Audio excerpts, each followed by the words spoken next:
You are listening to the Thinking Big podcast, episode number 7, Dr. G's 5 Do's for a Healthy Lifestyle. In today's episode, we're going to be thinking bigger into our health. Welcome to the Thinking Big podcast with Sean Osborne, the show helping you think bigger into your life and potential. Sean believes by equipping you with the tools, strategies, and philosophies required to be successful in all aspects of your life, you can achieve anything you believe in. Empowering our own growth makes a deeply positive and lasting impact on our lives, community, and our world. Now, here's Sean. Hello, everybody, and welcome to the podcast today. Today, we're going to be talking about health and how we can live a healthier lifestyle. And I want to tell you, we've got a special guest on the podcast today, Dr. G. I know Greg from Mastermind that we're in, and he has some fantastic information to share and talk to us about today. So I really want to welcome Dr. G to the show. Well, thanks. I appreciate you, first of all, having me on this podcast. My goal is to bring a ton of value to people and try to improve people's lives. So my name's Greg Persley. I'm a chiropractic physician. I'm more, I guess, informally known as Dr. G. That's just kind of how people know me. But I've owned a chiropractic practice for 13 years. But what I found out was treating people one-on-one was great, but it wasn't impacting enough lives for me. And so I started to really reach out and created a speaking business and a website and online programs in order to streamline people's goals, in order for them to get where they want to go quicker. And like Tony Robbins talks about, the art of fulfillment and be fulfilled at the end. Right. So many people end up in a place and they just are like, this is not what I thought it was going to be. So, Right. Yeah. Well, that's fantastic. So I know some of the programs that you have, we've talked a little bit is, the personal growth program and the Think and Lose Weight program. I'm really interested in that Think and Lose Weight program. For people that have been on my podcast, they know that I'd say back in 2003 timeframe, I was almost 300 pounds. So I was getting up there and ended up dropping about 100 pounds and ended up going on to doing, Ironman and things like that. So I think that is a huge thing for, especially for the U.S. I mean, it is to me, it's an epidemic that of where we're at. Yeah. I'll give you a little backstory about it.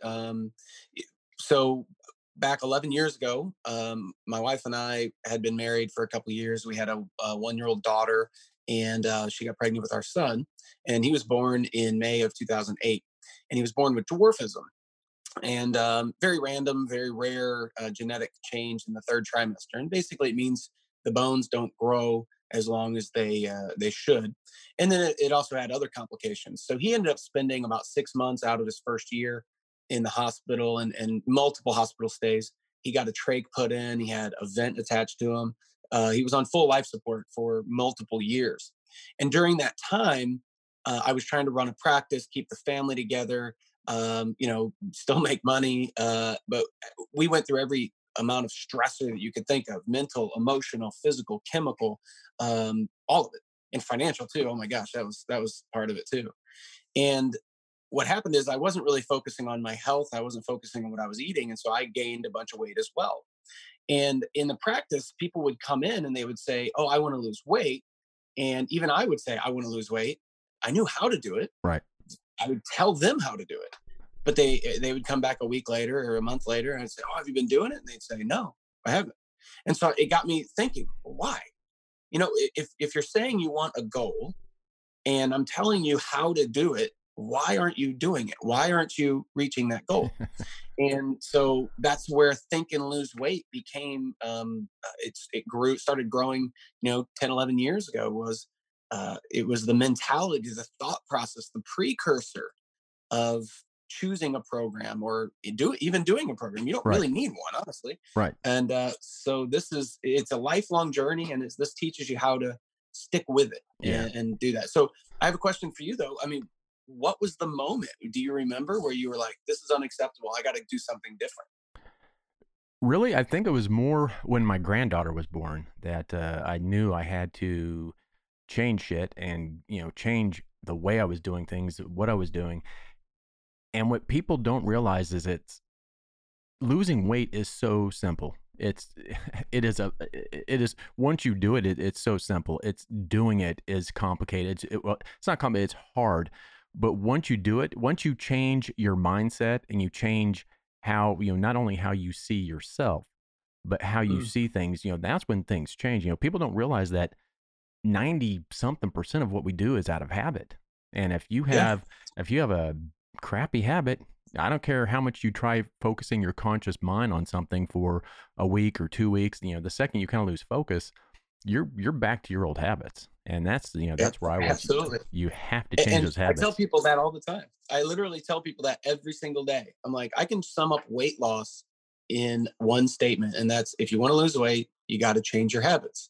Yep. And then in the other program that I have on there, which kind of is similar to Think and Lose Weight, but it's more about personal growth. It's called the Personal Growth Program. Same thing. If you want a better relationship, you have to change your habits. If you want a better financial outcome, you got to change your habit. It doesn't matter. It's just the things that you do repetitively, daily, over and over. The fallback plan that you've set for yourself ends up in a result. And if you don't like the result, you have to change the habits. The hard part is for people is that is in essence, it changes. You have to change who you are, and that's terrifying. It scares Yeah. the hell out of of people. It's terrifying. Oh man, I have to change who I am. Yeah, you have to change who you are mentally. You have to change the boundaries you've set for your mind, Yeah. and that's literally what Think and Lose Weight goes through. Is this process of of of I don't know, looking into your own mind and then figuring out what are those habits, why do you have those habits, and then starting to replace those with new ones, Right. and then heading off any of the problems that are going to come about. Yeah. Because let me tell you, there's going to be problems. Yeah, you've got to reprogram yourself. I explained it to some people is that, if, I'm in IT. I've been an IT person for my whole life, so I always reference back to computer stuff. But if you're a computer and you have a printout, you've created this program and it does a printout, you can change that printout all you want. You can change that result all you want, but it's not going to change the program. The second you do it again, it's going to print the same damn thing out over and over until you go in and you change the programming, until you change the habit. It's going to print the Yeah. same shit out every time. Yeah. And so when I looked at the stats, I'm like, well, 95% of diets fail. Well, why? Why did 95% fail? Or what I mean by fail is the people end up gaining the weight back to where they were, or even worse, they've Right. gained more. Oh yeah. And physiologically, it's actually worse on your body to gain weight, lose weight, gain weight, lose weight, gain weight, lose weight at such a rate Right. that most people do. And really, if you think about it, when you go into a diet, the mindset is I'm going to lose a bunch of weight quick, and that's not physiologically the way your body works. Nope. It's not healthy for you. It doesn't work. It's not a long-term solution, but everybody wants that. Oh, I'm getting ready for the beach. I got to lose 30 pounds in Yep. 30 days. The That sounds magic like pill. amazing. Yeah, right. It sounds like an amazing marketing tool. Man, I can market the heck out of that, but it's not legitimate. Gonna help you long term. So that's what Think and Lose Weight really is, man. It's the process of diving deep into yourself. And I tell people all the time, it's not for everybody. Yeah. It's for people that actually want to change. I got a really good story about a lady one time, and we were going through the program. Her and I do personal consulting as well. If people want that, me as a crutch or as somebody that can guide them or a mentor. But I was working with this lady going through this program, and I ended up refunding her money because within the first few days, she finally admitted that she didn't actually want to lose weight. It sounded good in her head, but she didn't actually want to lose weight because Right. she used it as leverage to not have to do things she didn't want to do. Right. Like her friends would say, "Oh, you want to come out?" She's like, "Oh, I'm tired, because I'm overweight." Or her husband, "Oh no, I don't, we're not going to go to the bedroom because I'm overweight." And Right. so she would use it, and so Stories we play. you gotta identify those things. Yeah, that's and it's people just don't realize that. And what I think what makes it harder is our current food supply, our current way we think in the US is just screwed up on food. It really is. It's like, Yeah. people want that, just like they want to, lose weight immediately. They want to eat quick. They want to, the food supply we have and all the processed food we have here, just to me, that's one of our biggest downfalls is it's Yeah. it's almost impossible unless they go back to a, I don't want to say a raw diet, but where they know what's in their food and they know how to, make the food. You cannot outwork out a bad diet. I don't You're care. absolutely right. You can go to the gym for 20 hours a day, but if you're still eating crappy, you're still Yep. not going to lose weight. It's just not going to happen. Now you can't outwork that. And You're absolutely right. yeah, that was one There's of there my was a biggest guy. things. I worked at the YMCA for a while back when I was in grad school, and I was working with one of the NFL umpires. You know, the guy that stands right behind the defensive line and right behind the linebackers. They're called umpires, and I was working with him, and he wanted to lose some weight, and so. He's like, I don't get it. I need to hire you as a trainer because I don't understand why I'm not losing weight. And I said, well, let's look at what you're doing. And he was working out twice a day, and he was working out really hard, and he was gaining muscle, but he wasn't losing fat. His percentages were off. And I said, okay, well, what's your diet like? And he told me. And the guy, I mean, he was consuming 5,000 calories a day. And I'm like, you're I said, man, you're not going to lose weight if you're consuming this much food, man. And that's not So hard at McDonald's to hit 5,000 calories. oh, no, it's not. I mean, but when you're burning 5,000 and Yeah. eating 5,000, you're not going to lose weight. It's not just calories in, calories out. There is a lot that goes into what you actually eat too. But I try to make it simple for people. And for most people, I tell them, I have something called the 5 do's of health. Okay. And I actually have another thing called the 5 don'ts. So I can combine them, the 5 do's and 5 don'ts of health. But I tell people even simpler than that. Two things. There are two things that are killing us in this country. You want to know what those are? I'm sure you do. Sure, the listeners do anyway. The two things. Number one, water intake. People don't get enough water, or they drink things that have so much added stuff to them Right. that it depletes them of water. One Right. of the two. And I'm not saying you can't have anything else, but just look at how much water intake you have every day. And the first thing is, or the trick is half your body weight in ounces per day is a simple way. So if you weigh 200 pounds, you want to drink at least 100 ounces of water per day. It's a simple, basic. Let's not make it too complicated. Water intakes number one. Right. Number two, the other thing is if somebody wants to come in and they say I want to lose weight, but they don't want to buy a program, or they don't you want to do anything too complicated. I say, okay, then that's the first thing is water. The second thing is eliminate added sugar out of your diet. And that is almost impossible on processed food. I go and look. It's almost, you're absolutely right. Almost Bread, impossible. bread, milk, almost anything we have in this now is filled with sugars. Yeah, And the sad thing is that our society is so driven by commercials and companies that want to promote their products, which is fine, but people are so confused. Like, people come in and say, oh, well, I drank orange juice, and I'm like, yeah, that's got tons of sugar, unless it's fresh squeezed. They add sugar to it. And I explain like this. I'm like, look, have you ever had two oranges back to back that tasted the exact same? They're going to be a little sweeter on one, a little more orangey on one, whatever. They have different tastes, even off the same tree. So then how can you go to Florida and buy a Tropicana orange juice, and go to California and buy a Tropicana orange juice, and they look and taste the exact same, the same color, the same taste, everything? Well, Yep. because they take all these oranges, and it says fresh oranges, but they take all the oranges and they fresh squeeze them, and then they put them in this vat, and then they go, okay, we have to meet our company standards for what we want our orange juice to taste like. So then they alter it to make it look and taste that way. right. And people, when you put it like that, people go, oh my gosh, I never thought about that. So the 5 do's, and hopefully this, like I said, I want to add value to people, and I'll explain these real quick if that's okay. Oh, absolutely. Yeah. Okay. So 5 do's. Number one is water. And these are in order of importance too. Water is number one. Your body has to have water in order to lose weight. There's 3 ways that your body gets rid of fat: urine, feces, and sweat. And all 3 of them need water. So that's number one. is water. Number two is fresh fruits and vegetables. And if you can, get organic fresh fruits and vegetables. The simple fact is the closer that something is to the way it was made in nature, the easier it is for your body to get nutrition out of it. Yep. That's the whole point of eating, is to get nutrition and energy out of the food that you're eating. And we forget that. We think it's about pleasure. It's not about pleasure. It's about survival. Yeah. And so the fresher it is and the more natural it is, organic is a real thing. People have said, well, they're just trying to charge more. I said, no, to be certified organic, it has to have certain quality, standards. So anyway, water, then fresh fruits and vegetables. Number three is lean protein.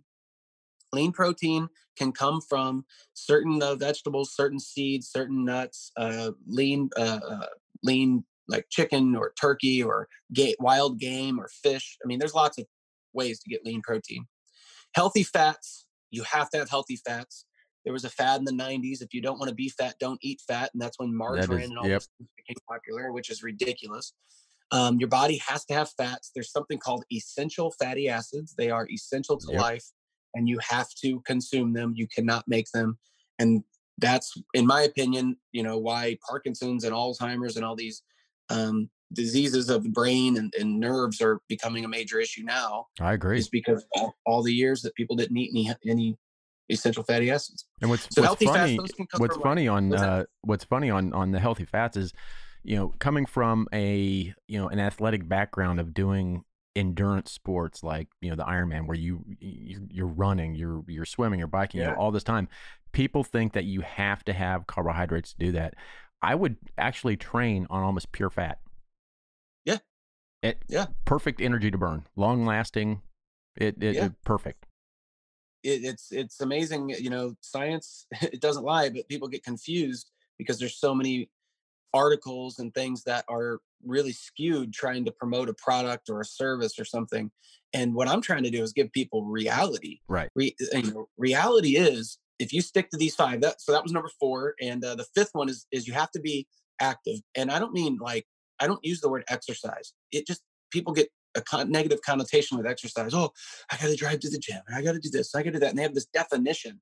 And I'm like, no, just be active. Take a walk, or be more active a little bit than you were yesterday. Right. It's a walk, it's stretching, it's whatever. It doesn't matter. Take a swim, walk through water. It doesn't matter. Just be more active. Clean your house. I don't know. Just be more active. But the first four are so simple. And so when people go, well, can I eat cereal? And I go, well, go through the first four. Is it water? Is Nope. it a fruit and vegetable? Is it a healthy fat? And is it a lean protein?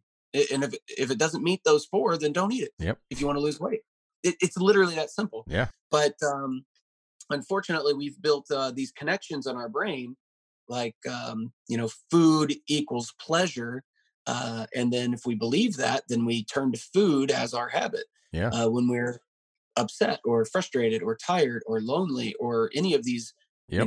negative things that you don't enjoy feeling. Yeah. Because if you're Um, doing all those you're doing those things in 2 weeks, when your focus is off that and you have a crappy day or even something good happens, hey, let's celebrate.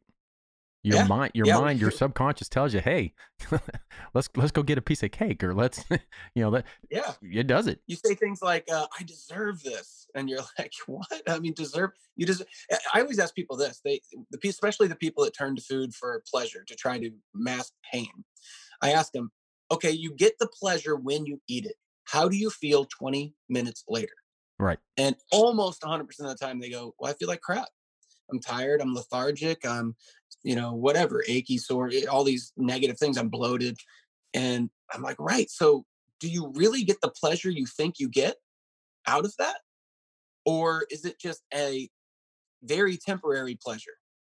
And so one of the things we talk about in the program is we identify the negative habits that you have, the habits that don't serve you.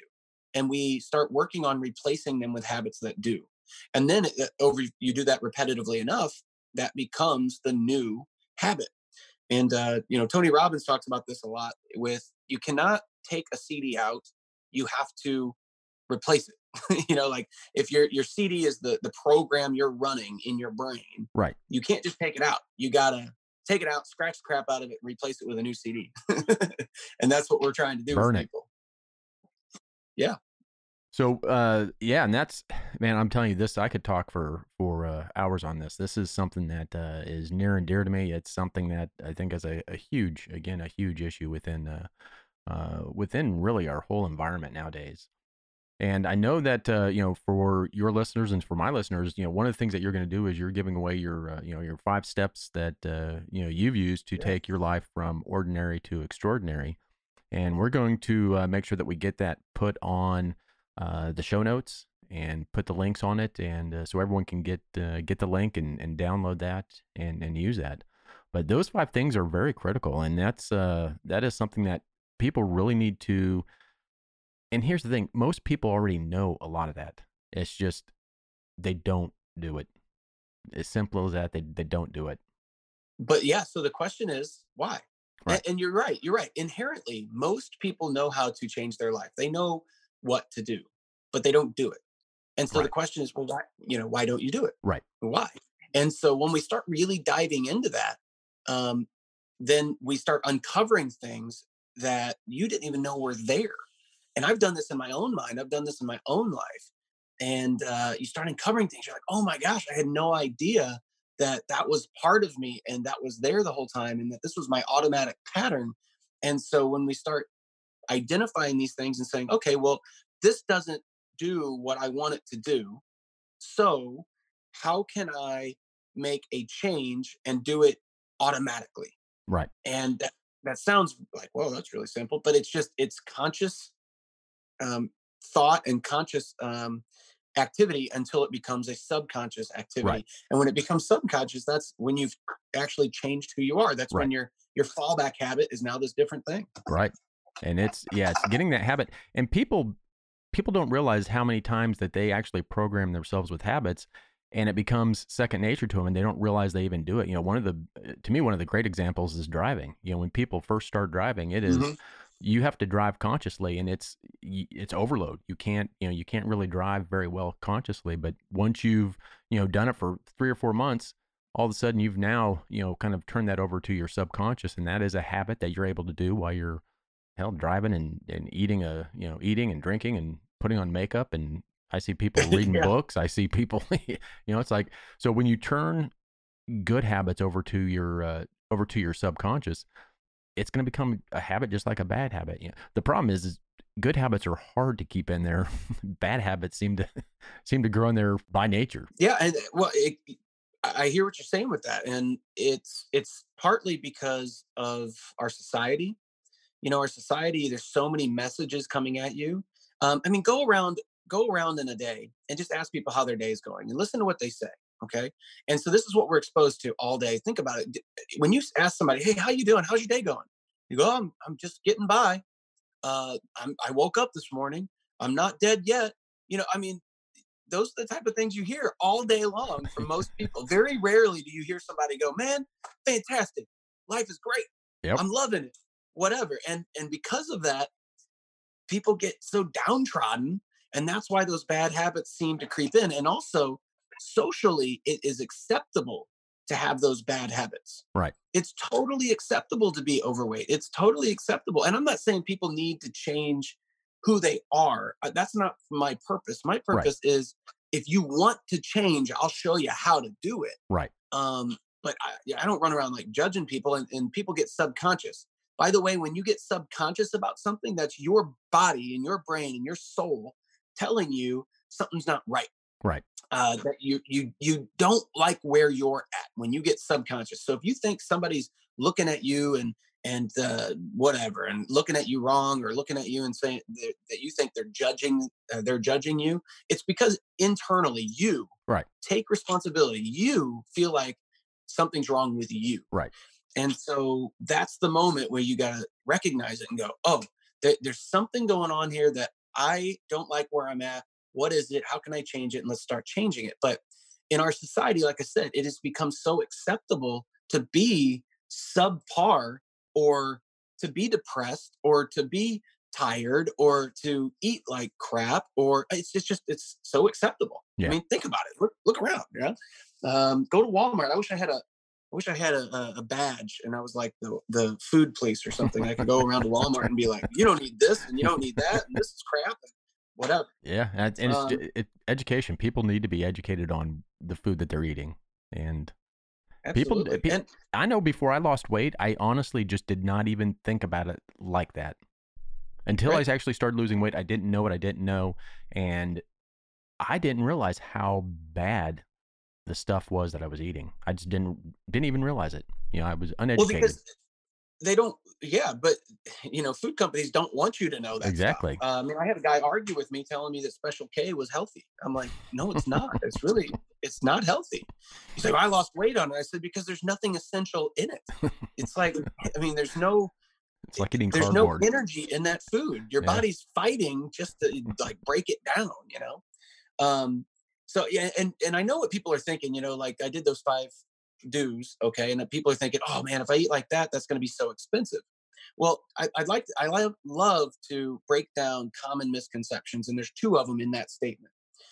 Well, number one, people say, oh, it's going to be so expensive, and I have gone to Walmart and whatever Schnucks and different grocery stores, Aldi's, and I have looked and done the numbers on buying healthy stuff and buying stuff that is unhealthy. And what I mean by unhealthy is packaged foods, processed foods, Right. things that can sit on the shelf for 4 years and not go bad.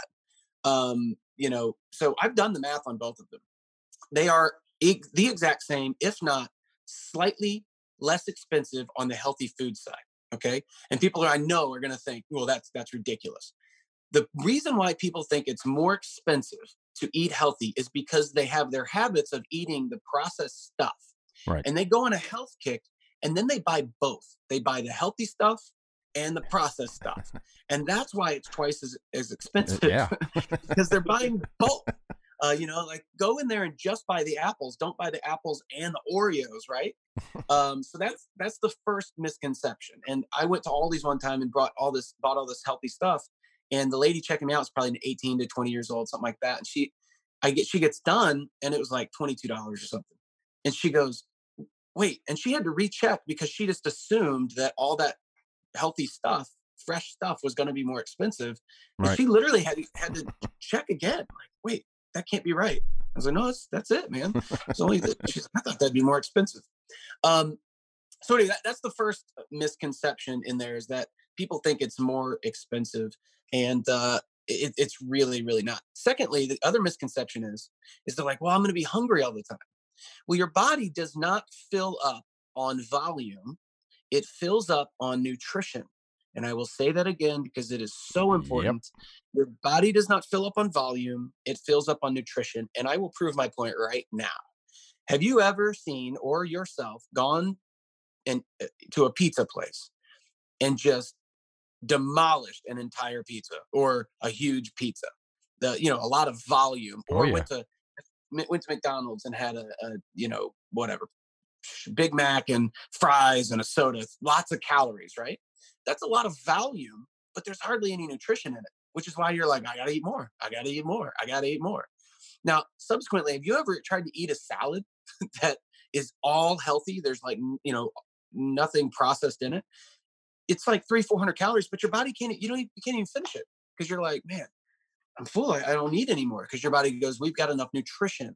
So man, if you get anything out of this podcast, it's that right there. It's that you fill up on nutrition, not volume. Right. And when you fill up on junk, I would notice like when I was starting to lose weight, I would still have kind of those times where I would eat junk late at night. And it's funny, the days that I would stop eating, I don't know, 6:30, 7 o'clock on a healthy meal, wake up the next morning, feel fine, not really feel hungry. And then there's Yeah. those times where you binge and you eat, cookies or you eat whatever late at night and you wake up and you're hungry. Yeah. I mean, it's amazing. Yeah. One of the parts in the program that I have is understanding the physiology of your body, understanding how the body actually works. And if you really think about it, like I said earlier, the point of eating is to provide your body energy in order for it to, for you to do whatever you want. Right. Well, the more energy your body puts into trying to break food down and get energy out of it, the less energy you're going to have overall. Right. So does that make sense? Oh yeah. Yeah. Okay, so the question becomes, okay, well, what's really easy for my body to break down? Well, it's those five, the first four things in the five do's, which is the water, fruits, vegetables, lean protein, and healthy fats. Really easy for your body to break those down, and it doesn't take a lot of energy, to do any of that. So you get energy out. Secondly, those foods have a lot more energy in them Right. for your body to extract. So not only does it take less energy to get the to break it down and to get the energy out, but you actually get more energy from the food, from that nutrition. Right. And so that's why people are like, man, I'm so tired. I'm like, you're tired because you're eating this stuff that your body's fighting to even try to break down. It can't even, begin. It's like, I think of it like if your stomach had its own brain, it'd be, you eat something that's really hard for your body to break down. The more processed it is, the harder it is to break down. Right. And I just imagine your stomach being like, oh gosh, I got to go on a double shift again. It's like, this sucks. Overtime again today. Yeah, right. His boss is pushing us too hard. But yeah, I mean, when you make it simple like that, that's how your organs break down. People go, oh, I've got GERD, and I'm like, well, why do you have that? How did that develop? It didn't just happen. It Right. developed. It developed because you were putting too much pressure on your stomach over time. Or I developed diabetes. Well, how did you develop that? Your pancreas stopped working because you were putting too much pressure on it for too long. And so, when I start getting people to understand these concepts, you listen to it repetitively and you're like, oh my gosh, this is not Yeah. as hard as I thought. It's really not that complicated. Yeah. We make it complicated Yeah. though. I lost, so when I started losing weight, I actually stopped having antacid or the acid reflux. I had it so bad for years, and then once I lost weight, it's like gone. Oh, and here's something funny too. People think they understand acid reflux, which is it's a coined term by pharmaceutical companies. Think about this for a second. Acid in your stomach is a pH of about 2. Okay, literally, if you took the acid out of your stomach and dumped it on your table, it would literally burn through the table. Okay, so acid reflux. People think there's acid coming up into their throat, which was what burns, Right. and that's called an esophageal. Um, uh, where when the acid actually comes up like that, you're actually burning through the esophagus, right? That's very rare. It's not very likely that actually occurs. Right. What actually happens is that your stomach is not able to produce enough acid, right? So the food gets down there. The more processed it is, it's harder for your body to break down. Your stomach's trying to produce acid, but it's been pushed to the limit. It can't produce acid like it used to, which means it can't break the food down as quickly as you want. So it sits there in your stomach and kind of ferments. Right. And so when it ferments, it produces gas, and the gas is what actually irritates the esophagus.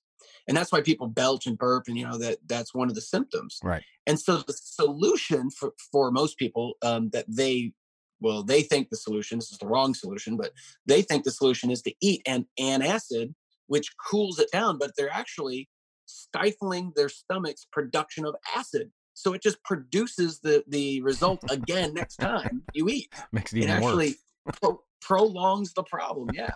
So, people, they think they know something, but it's not really true. Right. It's like, oh, my stomach produces too much acid and it comes up in my throat. And I'm like, no, that's not what's happening, So, anyway, once you understand those things, you're like, oh, okay. So if I eat better, meaning, more natural stuff, then my stomach's able to break it down easier and it doesn't have to work as hard. So then it literally, can heal. The stomach can have time to heal. Right. And the intestine's the same way. And so it's not just, well, I'm eating to lose weight. I'm also eating to help my internal organs heal properly. It can be, people don't realize it, but it is absolutely life-changing when you alter the way that you are and really become who you're really meant to be. It Right. truly changes. It changes everything in your life. It doesn't just change your weight. I mean, it changes your mentality. It changes your mindset. It changes. Mhm. It actually helps every aspect of your life. It's not just the weight. And what's funny is when people start losing weight, the fear starts to creep up. The fear of the unknown. Am I going to be able to have the same friends? And what do I do at parties? And all these fears pop up, and that's why they stop and go backwards. And so, what I tell people, what we really are doing in the program is we're really working on understanding what those fears are, and then Right. breaking them down and having a plan and a solution for all of them. Right. But people, they just start, like you just said, it changes everything in your life, but that's scary as hell to people. Yeah. They're like, oh man, that changes everything. I don't know if I want to do that. And I'm like, I know that's scary, but you know, long term, it's so much. You end up where you want to be. And what I tell people a lot too is, if you have this yearning in your soul, you feel like something's not right. It's because it's not. Right. You aren't where you want to be, and that's totally okay. um, you're trying to figure it out, but you're probably using tactics that really aren't going to help long term, and Yeah. that's what I'm here to do. And that's why I want to change millions of people's lives by doing this, and have people stop doing these quick diet schemes, and buying things they don't need to buy, and they're sitting on their couch at 2 in the morning eating Cheetos, and they buy the Nordic track or something, and like, oh, this is going to change my life. No, it's not. It starts in your mind, man. That Yep. Nordic track doesn't change your life unless you have the mindset to get on the darn thing. Yep. But it all starts with eating, and that's understanding it, making it simple is my goal for people. So yeah, and I would love to give them the 5 do's and don'ts. I have a PDF of that. I can send that to them. People hang it on their fridge and just kind of look at it all the time, and it reminds them. And then also, like I said, the link on the website, they can have the 5 steps to improve their life in any area. I mean, immediate steps. They're quick and immediate, and they can have that as well. Like I said, I'm here to serve, and I want to help as many people as possible. Oh, well, thank you so much, Dr. G, for taking the time to visit with us today. And I want to thank everyone for listening as well. Be sure to visit the show notes and follow the link, and discover the 5 steps that Dr. G used to transform his own life from ordinary to extraordinary. And please subscribe to this podcast on whatever platform that you're on and leave a comment. That's how other people are going to find the show. And until next episode, here's to you, and always remember your future.